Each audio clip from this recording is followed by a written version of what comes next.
একদিন এই গাধাটা দেখতে পায় তার মালিক তাকে কবর দেওয়ার জন্য মাটি খুঁড়তে শুরু করেছে। যা দেখার পর গাধাটা তার মালিকের বাড়ি থেকে পালিয়ে শহরে গিয়ে সিঙ্গার হওয়ার স্বপ্ন দেখতে শুরু করে দেয়। হায় হায় হোয়ে হোয়ে হায় হায় হোয়ে হোয়ে হায়।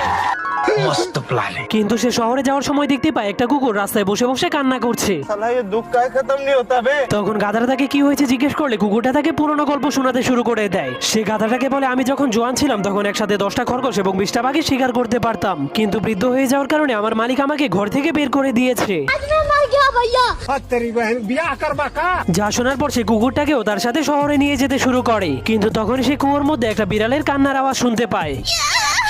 যার কারণে তারা দুইজন কুয়ো থেকে বিড়ালটাকে বাঁচিয়ে দেয়, কারণ এই বিড়ালটা বৃদ্ধ হয়ে যাওয়ার কারণে তার মালিক তাকে কুয়োর মধ্যে ফেলে দিয়েছিল। कैसे कैसे लोग रहते हैं यार यहाँ पे। যা শোনার পর গাধাটা বিড়ালটাকেও তার সাথে শহরে নিয়ে যেতে শুরু করে, কিন্তু তখনই তিনজন দেখতে পায় একটা লোক একটা মোরগকে জবাই করে ফেলছে।